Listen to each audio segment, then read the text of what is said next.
Welcome to the Madison Miller Podcast. Today is Tuesday, November 17, 2020.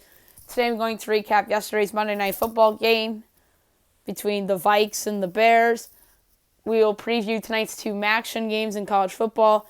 A bunch of NBA trades happened yesterday. We'll get into all of them, as well as my second to last NBA mock draft. The Marlins hire a new general manager that I want to get into, which we didn't have time to discuss the other day.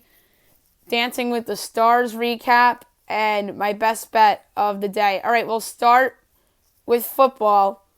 It was a very sloppy game last night as the Vikings came out on top 19-13 as they improved to 4-5 on the season. The Bears drop to 5-5. Kirk Cousins, 25 of 36, 292 yards, 2 touchdowns, and a pick. Nick Foles, 15 of 26, 106 yards, and an interception. And Nick Foles was carted off the field last night after a big hit, and it turns out that he's okay.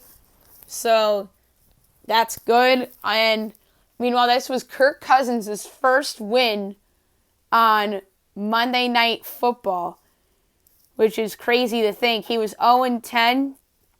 Now he's 1-10. Because he's had a lot of Monday night games when he was the quarterback for Washington. And now with the Vikings, this is year 3 for him in Minnesota. And he's had this is at least his 5th Monday night game as a Viking. And he had at least 5 with Washington when he was there. So, yeah, crazy, sloppy game. A lot of weird things happened. Minnesota came out on top, although I lost my best bet. All right, now we'll talk about college football. We have 2 games tonight, both action games. It was supposed to be 3, but there was a game that was canceled due to COVID issues. First up, Akron against Kent State. Numbers are brought to you by FanDuel, and then I'll reveal my numbers. Kent's giving 26.5, total 58.5. I project Kent 6.5, total 52.5. I'm going to take the under here. And I like Akron getting the points as well, but like I said, I think some of my action lines have been off due to the fact that Bowling Green and Akron are just so bad. But I'm going to go with the under here. Akron's not a good offensive team, although Kent State went over by themselves last week pretty much. So that's the case against my pick. If Kent State wins this game 40-10, then that's a winning bet. Or even 45-10, it's a winning bet. 40-17 is a winning bet. So I'm going to go under 58.5. And then Buffalo and Bowling Green. I have Buffalo projected as an 8-point favorite, total 61. Meanwhile, Buffalo's giving 31.5, total 58.5. This is one where I actually feel somewhat comfortable taking the dog as my play. I like the over 2, but I'm actually comfortable taking Bowling Green. They showed an ability somewhat last week to score some points.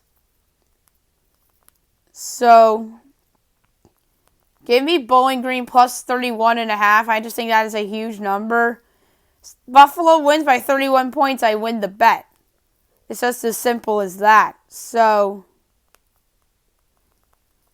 give me Bowling Green plus the 31.5. I just think that Buffalo wins by 27 or something like that. Alrighty, now we'll move on to the NBA, where it pretty much dominated yesterday from a trade perspective. We'll do the trades first, then I'll do my mock draft. The first trade that happened yesterday was probably the biggest name the move, and that was indeed Chris Paul, as he got traded from the Oklahoma City Thunder to the Phoenix Suns for a 2022 first-round pick. Kelly Oubre, Ricky Rubio, as well as some other lower-tier pieces, such as Ty Jerome and Jalen Leck. Abdel Nader went to the Suns in that deal as well. So I think it's a good deal for Phoenix. They didn't have to give up the 10th pick, which is huge for them. And Oklahoma City, I think, did well too without receiving the 10th pick, because they got two real assets in Kelly Oubre and Ricky Rubio. Ricky Rubio can come in and be their starting point guard. Kelly Oubre can start for them at small forward. They still have Steven Adams. So they have three competent starters in their lineup. Now the question is, do they continue to blow it up? Do they trade Oubre? Do they trade Rubio? Do they trade Steven Adams? It's going to be very interesting to see what they do. And obviously, the other day, they traded away Dennis Schroeder for the 28th pick. So it does look like that they're blowing it up a little bit. But they still have a good starting lineup. And then they have Luke Dort at the 2 guard. And then their only hole is at power forward. So it's going to be interesting to see how this trade breaks. And then Jalen Leck and Ty Jerome are just bench pieces. And then you have Rubio and Oubre as their starting point guard and small forward, respectively. And then Dort as your 2 guard. And then your starting center is Steven Adams. I mean, that's a really good 4 out of a 5 for a starting lineup. So that's really good for Oklahoma City. And I mentioned earlier, Phoenix gets his second star with Devin Booker. And now that starting lineup, we have that backcourt. Then you have Mikal Bridges sliding in to start at small forward. You have DeAndre Ayton as the big man. And then now you're the same question with the Thunder lies with Phoenix, who starts at the power forward position. So now their starting lineup gets a whole lot better with Chris Paul going in. And Chris Paul's just a flat-out winner, guys. Like, I plan on picking the Phoenix Suns to make the postseason next year, barring injuries and whatnot, because Chris Paul's a baller. I know last year I didn't pick Oklahoma City to make it because I thought that Oklahoma City would then again dump Chris Paul to like Miami or something like that. So, and then they wind up keeping Chris Paul and they make the playoffs and almost win a round against the Rockets. So, the Thunder probably know that was an aberration and they want to really rebuild. And that's why they traded Dennis Schroeder, and that's why they traded Chris Paul. And I think Steven Adams could be next out the door, and I think that they could package Oubre and package Rubio. And maybe they keep Oubre to build around. So it's going to be interesting to see how this all plays out. And Oubre's more of a veteran than a guy you build around. But I meant that in the case of them keeping him, is that Oubre's still very young. He was drafted in 2015, and the Wizards really liked him. And then they moved him to the Suns, and then the Suns moved him to OKC. So he's always been a piece in a deal rather than the main name in the deal. So it's going to be interesting to see what the Thunder do next. And the Suns all of a sudden are almost a contender. So it's going to be interesting to see what each team does next. And then the next trade that happened was later at night when the Rockets traded Robert Covington to the Portland Trailblazers for the 16th pick in tomorrow night's draft, a 2021 protected first-round pick, and Trevor Ariza. The Blazers made a really ballsy trade here. They had a hole at the combo forward position, and they land a good player in Covington. They didn't have to give up C.J. McCollum or Yusuf Nurkic. So So that's really good. So they all of a sudden have a great starting five and then a power forward position that's sort of blank. Or do they have Carmelo Anthony come back and start him at the power forward position? Or they have Gary Trent Jr. start at the 3 and Rocco start at the 4. So Portland has some options with this trade. It's a good trade, but they gave up a lot of pieces. They gave up the 16th pick, a protected pick next year. And then Ariza really hasn't looked like the same player for a while now. So good on the Rockets for getting 2 firsts for Rocco. And Portland really going for it in the West. And now this brings up the obvious question for Houston. Are they blowing it up? I think they are. They remind me of the Thunder last year. Remember when the Thunder traded Jeremy Grant? And everyone's like, oh, they traded Jeremy Grant. And nobody at the time thought they were going to trade Paul George and Russell Westbrook. People thought they traded Jeremy Grant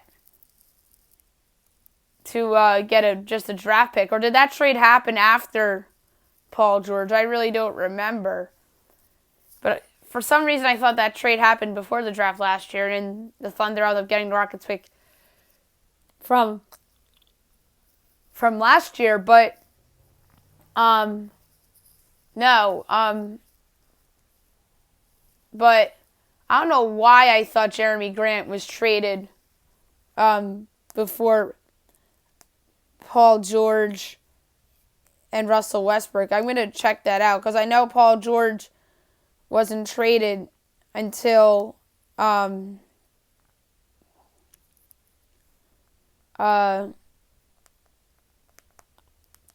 July 6th or 7th.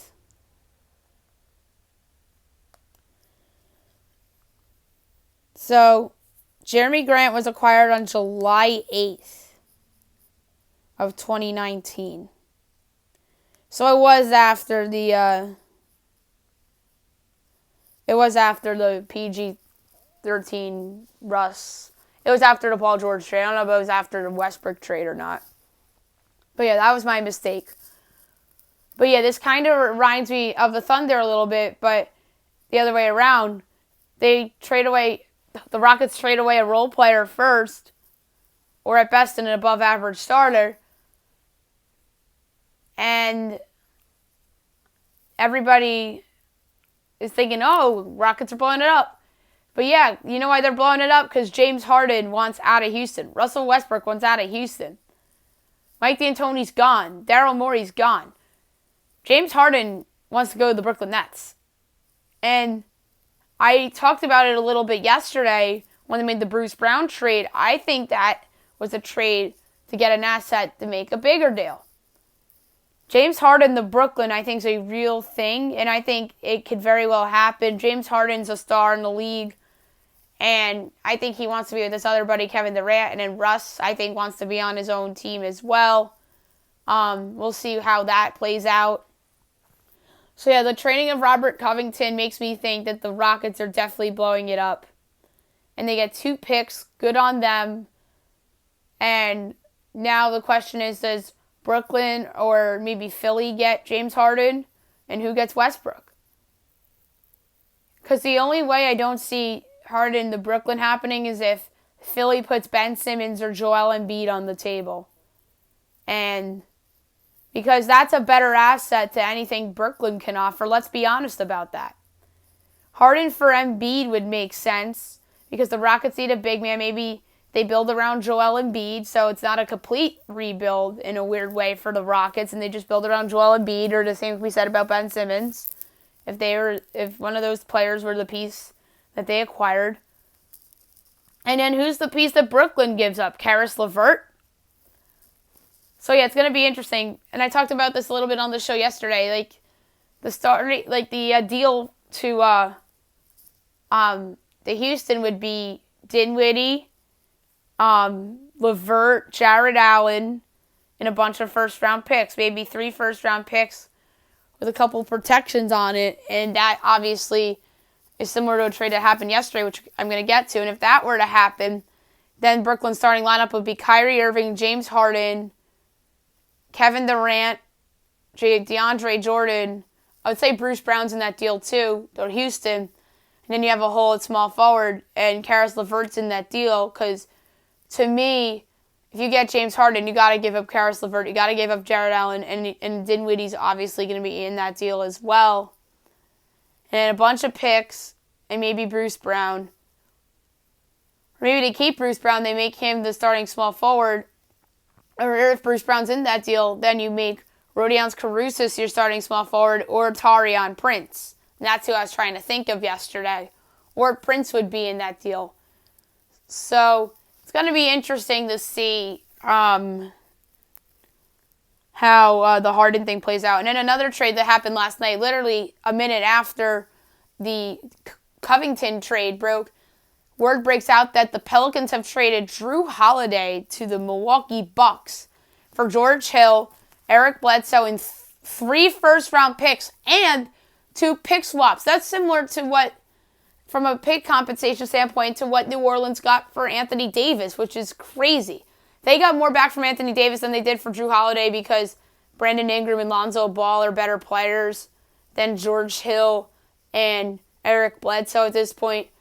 But the Bucks really gave up a lot for Drew Holiday. Oh, yes, it does put them closer towards title contender status. They made another move last night, which makes them, along with the Drew Holiday move, to me, the team to beat in the Eastern Conference.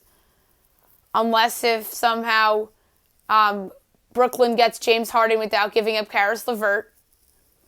But I don't see that happening in terms of LeVert staying in Brooklyn and them getting James Harden. But, wow, Drew Holiday with Giannis alone is a stalwart defensively. Like, what a great trade. He's obviously an upgrade over Bledsoe and George Hill. So that, to me, makes them the team to beat in the Eastern Conference. And meanwhile, for New Orleans, they get the 2 point guards. Hill will come off the bench. They'll start Bledsoe with Lonzo Ball. And then Ingram, Zion, and maybe Jackson Hayes, maybe another big guy. So that's an interesting trade for New Orleans, too. And they have a ton of assets. Maybe they're the team that trades for James Harden. That would be interesting. Lonzo Ball and all those picks. And maybe Ingram. That would be really interesting. James Harden and Zion. Like, New Orleans has the assets now to make the James Harden trade. So maybe Harden's enticed by New Orleans. But I think Harden wants to go to the East because the East is easier than the West. But the East got tougher with the Holiday deal. But yeah, for New Orleans, I like this deal too. And it opens up Pandora's box for them to go out and trade all those picks to get that second star or even third star, the next 2 stars to come in with Zion. And then maybe they do Brandon Ingram in a sign-in trade or something like that. So it's going to be very interesting to see how it plays out for the Pelicans too. And then the other trade that Milwaukee made last night at 1 o'clock in the morning, they acquired Bogdan Bogdanović in a sign-in trade with the Sacramento Kings for Dante DiVincenzo, DJ Wilson, and what was the other piece in that deal? Arsan Ilyasova, the veteran big man. So, what a night for the Bucks. I know they're doing this to try to convince Giannis Antetokounmpo to stay. And I've never seen a team go all in on a superstar that has not signed in its extension or re-signed with the team yet. And obviously a team that hasn't won anything either. Like, they're trying harder than Oklahoma City did for Kevin Durant, that's for sure, to try to make Kevin Durant stay. They tried harder than Cleveland did for LeBron both times with these trades. So what a great night for New Orleans, for Milwaukee. New Orleans had a great night too, but Milwaukee has a great night despite giving up all those draft capital and assets So now their starting lineup would be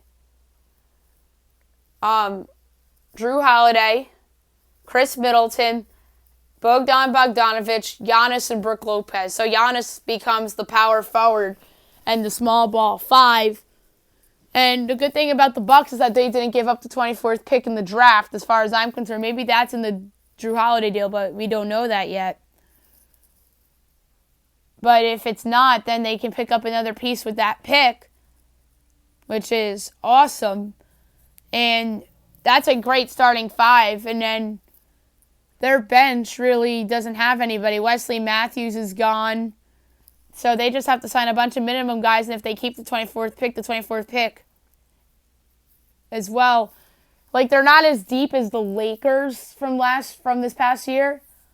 But they really did make themselves, in my opinion, the favorite in the Eastern Conference with these 2 deals. And Justin James goes from Sacramento to Milwaukee in the sign and trade for Bogdan Bogdanovic too. And from a Sacramento standpoint, they get a lot of depth pieces. Dante DiVincenzo, Ersan Ilyasova, and DJ Wilson. Wilson and Ersan Ilyasova will be bigs off the bench. Maybe Ilyasova starts for them. DiVincenzo can start for them too. And I don't know if they will. Maybe. Because I know Buddy Hield wants out of Sacramento and he's been begging for out. And you would have thought that Bogdanovic was who Sacramento wanted to resign. But no, they trade him away. No, Buddy Hield's still there. Do they keep Buddy Hield and they start him at small forward and DiVincenzo at small forward, and then you have obviously Aaron Fox and then Marvin Bagley and Ersan Ilyasova, and just play Bagley at the 5. So Sacramento has options with this deal, and it's big that they landed DiVincenzo in the deal, because DiVincenzo becomes a real asset for them now for Sacramento. So what a night in the NBA. And I think there's more to come. The draft's tomorrow. And I think there's more trades to come before the draft tomorrow night. And now, without further ado, we'll get to that mock draft right now. All right. I made a lot of changes for this mock draft. And this is my 6th one. Second to last. Number 1, Minnesota Timberwolves. Anthony Edwards, shooting guard, Georgia. I had Anthony Edwards at number 1 for a while. Then I switched to LaMelo, and now I'm back at Edwards. Would be a good fit with D'Angelo Russell and Karl Anthony Towns in Minnesota. 2, Golden State Warriors, James Wiseman, center. I think a lot of people expect them to take Wiseman and maybe they trade him in a deal for that 3rd star. There's pressure on the Warriors now to go out and get that 3rd star because the Bucks got Drew Holiday. Maybe the Nets land James Harden. So there's a ton of pressure on Golden State to get that 3rd star, and I think this pick has to be involved in it. And then that pick they got in the D'Angelo Russell deal too. Number 3, the Charlotte Hornets, LaMelo Ball, point guard. So Charlotte takes Ball, which would be interesting. Now they have a backcourt conundrum with Ball, Rozier, and Devontae Graham. So I guess they would start LaMelo Ball at point guard, Devontae Graham at 2, and then they have Rozier off the bench in his Celtics role. So it's going to be interesting to see what Charlotte does. For the Chicago Bulls, Denny Avdija, small forward, Israel. Everyone and their brother has Avdija going to Chicago at 4. It'd be a great pick for them. A lot of people feel, including myself, that he's a poor man's Luka Doncic. Number 5, the Cleveland Cavaliers, Obi Toppin, power forward, Dayton. This pick also seems like a given, and now this would create a conundrum for them. Andre Drummond, Kevin Love, and Toppin, which veteran goes. Number 6, the Atlanta Hawks, Onyeka Okongwu, center, USC. This would be a great pick for Atlanta. This should be around the landing spot between 4, 5, and 6. So I've been taking Okongwu, and it'd be him and John Collins in the front court. And then Trae Young at point guard. Number 7, the Detroit Pistons, Tyrese Halliburton, point guard, Iowa State. A lot of people think that Detroit may go point guard here. and they can move off of Derrick Rose, and they could start anew. Here with Hal Burton, who's coming off an injury, and I think could be a star. Number 8, the New York Knicks, Devin Vassell, shooting guard, small forward, Florida State. A lot of people think that Vassell will go a little bit higher than what he's projected to go. Some people think that Detroit could take Vassell at 7 as well. Vassell's a really good player. He reminds me a lot of... There's 2 players that remind me of Mikal Bridges in this draft. Devin Vassell and Saddiq Bey. And I think Vassell can come in and start at either position. And this would make an interesting wing combination in New York with him and R.J. Barrett. Number 9, the Washington Wizards, Isaac Okoro, small forward, Auburn. I think Okoro is a good fit in Washington. He's somebody that I think could go in and start there right away with Bradley Beal and Rui Hachimura and John Wall, assuming he's back. Number 10, the Phoenix Suns, Kira Lewis Jr., point guard, Alabama. Kira Lewis is a good player. There's some people that think that Detroit or New York can take him. I think that he is somebody with a low ceiling but a high floor, if that makes sense. I think he could be a starting point guard in the league for a while. And in this case, Lewis would come off the bench and learn from Chris Paul. Number 11, the San Antonio Spurs, Patrick Williams, power forward, Florida State. I think this would be a good pick for San Antonio. They need some wing players, and they need some combo forwards, more so than wings. They have a lot of guards, and they have a lot of big men. And Patrick Williams would be a good stretch four for San Antonio. Number 12, the Sacramento Kings, Killian Hayes, point guard, France. Hayes would be a good point guard for the Kings to bring into their program, and maybe he could come off the bench for a little bit, or maybe start alongside De'Aaron Fox. Number 13, the New Orleans Pelicans, Saddiq Bey, small forward, Florida State. This would be a good pick for New Orleans. I like Bey. Like I said, he's reminds me a little bit of Mikal Bridges in a way. And another guy that Vassell reminds me of a little bit is Kelly Oubre from a two-way standpoint. But Bey reminds me more of Mikal Bridges than Vassell does. Vassell reminds me more of Kelly Oubre. Bey's a good player. I think he can just shoot it down from 3 and is a good defender and would help New Orleans. 14, Boston Celtics from the Memphis Grizzlies. Jalen Smith, power forward center, Washington, Maryland. I had Florida written down. I meant to write Maryland, and then I said Washington. Oops. So yeah, Jalen Smith's a good player, versatile big man. Boston needs big men. 15, Orlando Magic, Tyrese Maxey, shooting guard, Kentucky. Maxey's a really talented player. He really hasn't put it all together yet in Kentucky, and if he puts it together in the NBA, Orlando got themselves a steal.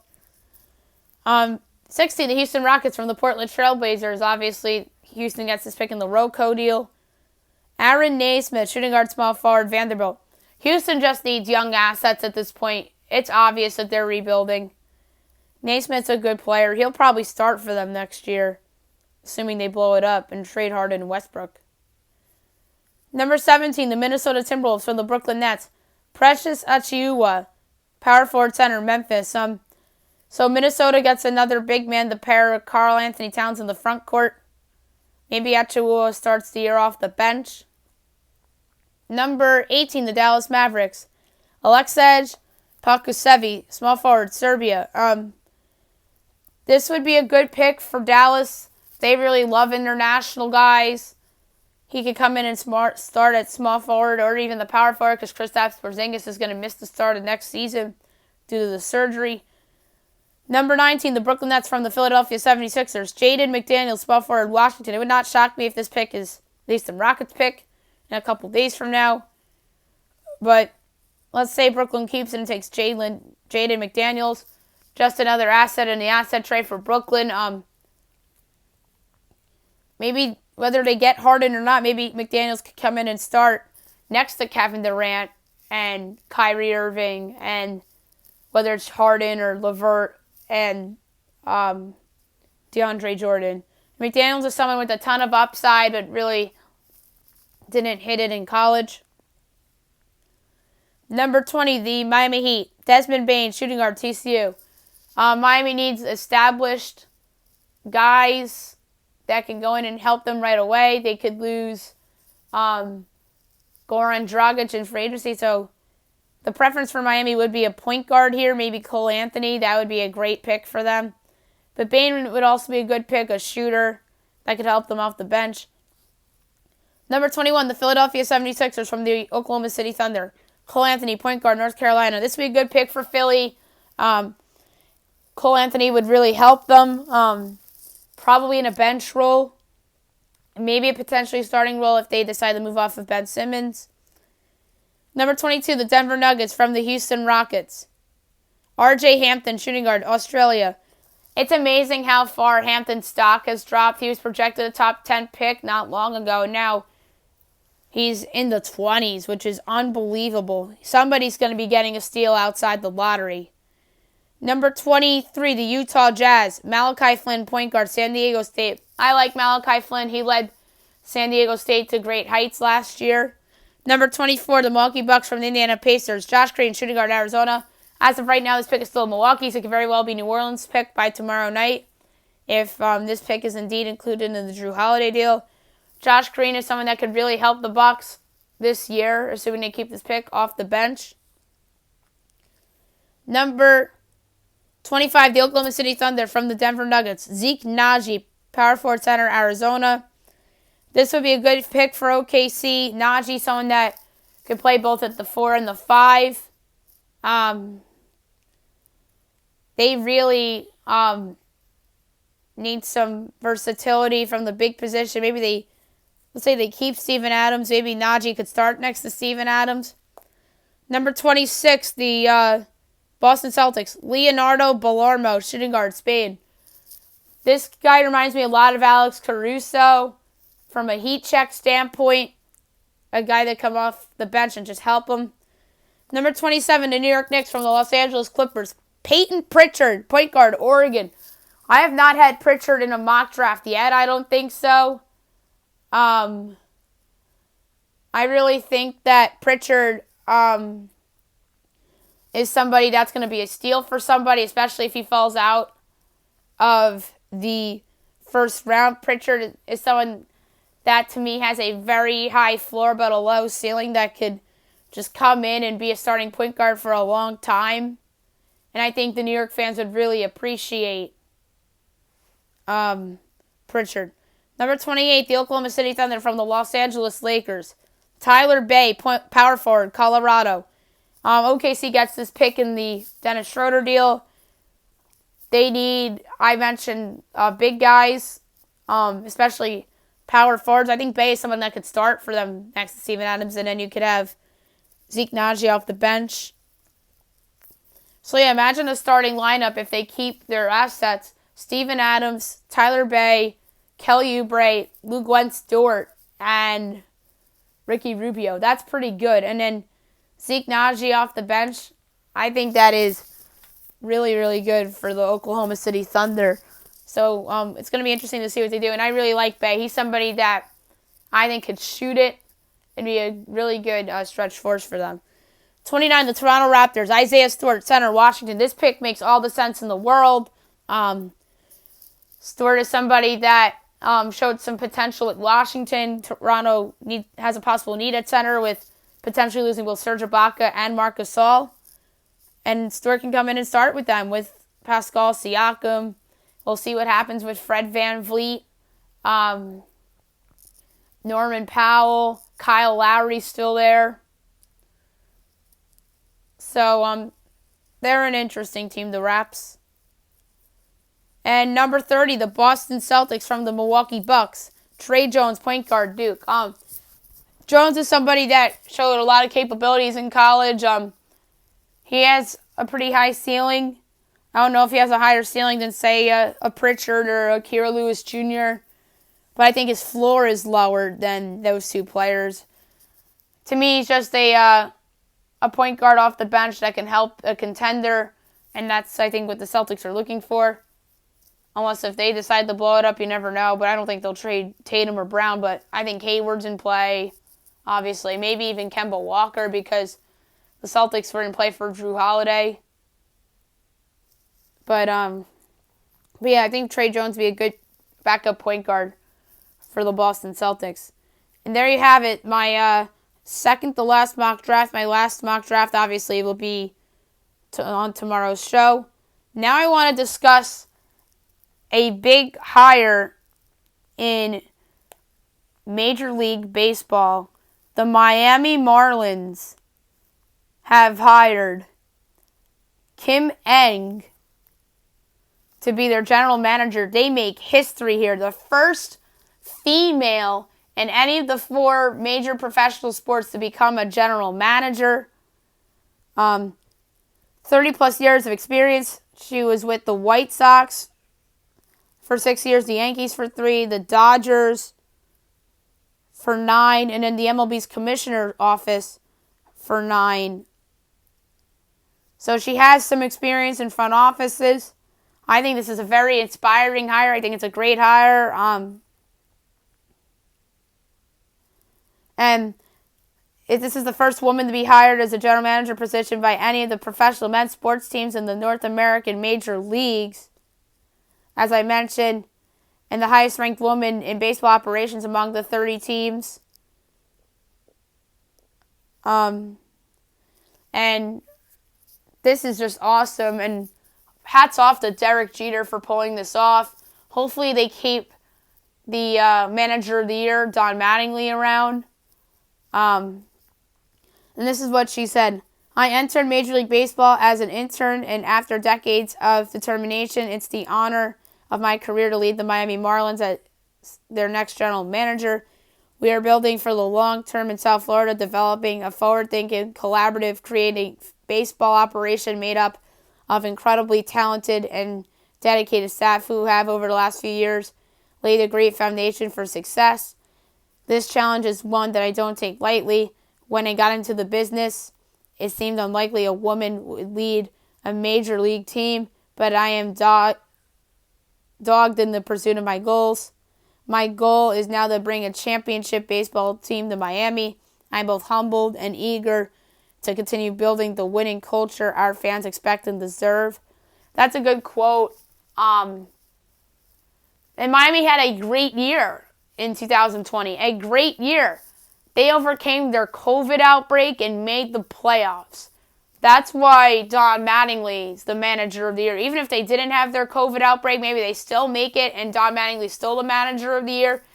But what makes that even more impressive is that they overcame their big COVID outbreak to do it. They do have some young assets. They got Sixto Sanchez to lead the rotation for years to come. They got some other good young assets. Some of them offensively that have not panned out yet, like Jorge Alfaro and Lewis Brinson. But they have some other good players that are somewhat veterans, like Brian Anderson and people like that. And then they have Izan Diaz, a really nice asset that they acquired in one of their trades. They have Jazz Chisholm, who they got from Arizona, in that deal that sent off Zach Gallen to the Diamondbacks.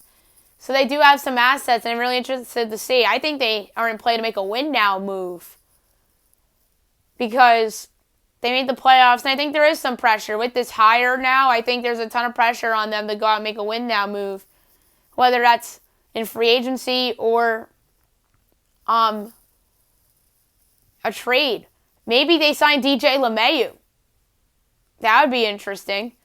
I think there's a chance DJ LeMahieu leaves the Yankees. I don't know what team will sign him, but it wouldn't stun me if he went to Miami. Maybe that's their big move. But I think they're up for something big. Maybe it's George Springer.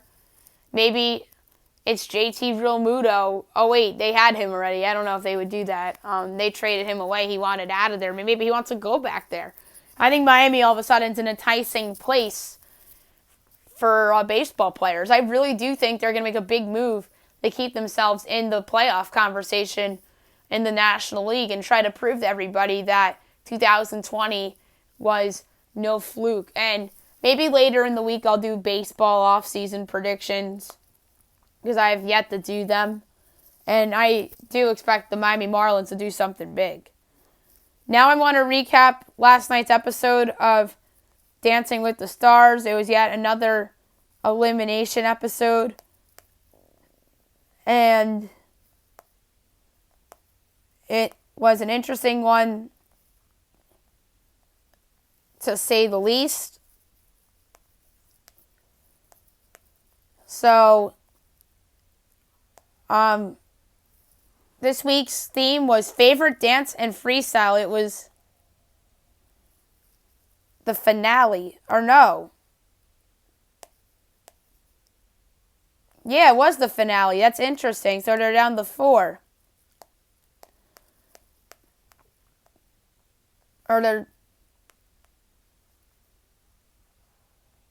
no, this week was the semifinals. Next week is the freestyle week. That's my bad. So each couple did 2 dances. Sky and Alan had Bruno Tonioli as their judge. Their first dance was a cha-cha-cha dance to Move Your Feet by Junior Senior, and their second dance was a Vanessa Waltz to Lonely by Noah Cyrus. Move Your Feet got a 27. Vanessa Waltz got a perfect score. Justina and Sasha's judge was Derek Howe. Their first dance was a tango to El Tango de Roxanne by Jose Feliciano, Ewan McGregor, and Jacek Coleman. And their second dance was a contemporary dance to Holding Out for a Hero by LMA Brown, or Bowen, and Bonnie Tyler. That got a perfect score, and the tango dance got a 28.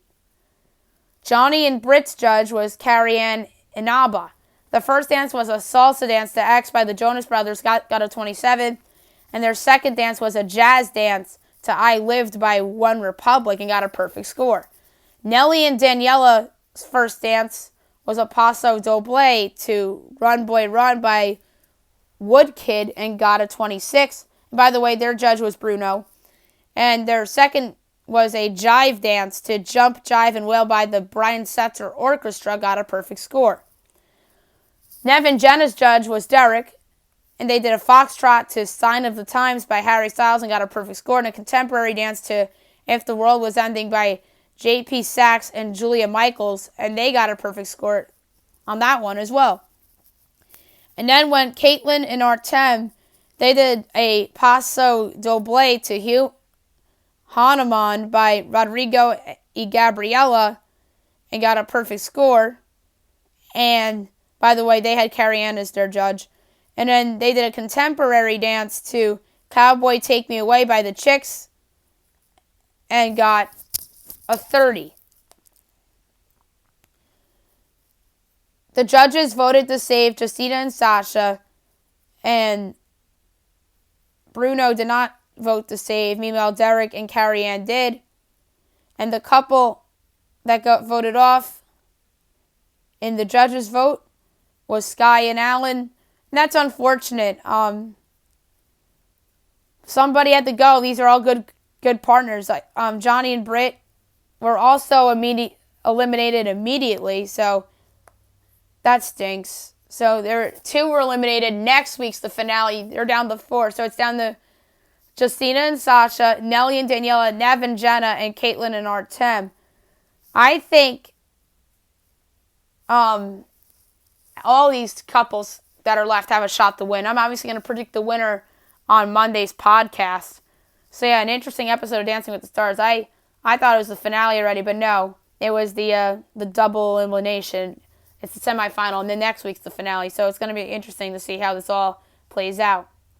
Last, my best bet of the day, brought to you by FanDuel. My best bet's going to be the under in Akron-Kent. I don't feel good about it, but I feel better about that than I do about Bowling Green. So give me under 58.5 in Akron-Kent State. Akron cannot score for the life of them. And I think that Kent State can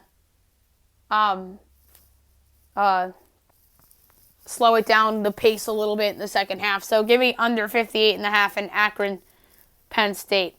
So that's it for the podcast today. I'll be back tomorrow recapping college football, doing my last NBA mock draft. I'll break down any NBA trades that happen. Maybe I'll do MLB offseason predictions on Thursday or Friday's show. And then maybe I'll talk a little NHL, the latest with that situation.